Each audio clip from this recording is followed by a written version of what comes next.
ఎస్బీఐలో పనిచేస్తూ నిరంతర సేవలందించి ఉద్యోగ విరమణ చేసిన ఉద్యోగులు, పెన్షనర్లు అసోసియేషన్గా ఏర్పాటు చేసి కార్యక్రమాలు నిర్వహించడం గొప్ప విషయమని శ్రీకాకుళం నియోజకవర్గ తెలుగు మహిళా అధ్యక్షురాలు గొండు స్వాతి శంకర్ అన్నారు.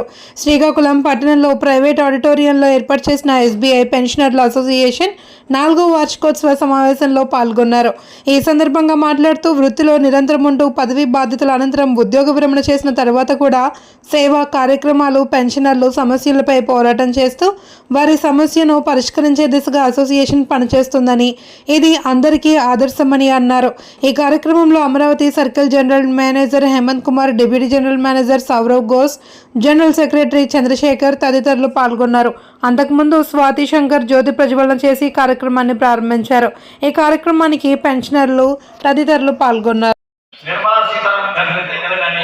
వినిపించి మా చిన్న కోరికలు, ఈ కోరికలు కూడా కాదు, మాకు రావాల్సినవి మేము అడుగుతున్నాం.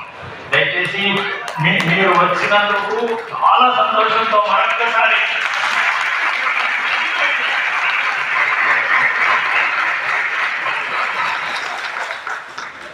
అందరికీ నమస్కారం. ఈ సందర్భంలో మీ అందరికీ కలవడం నాకు చాలా ఆనందంగా ఉంది. ఇది తప్పకుండా ఎమ్మెల్యే గారికి అందజేస్తాను. మీ పని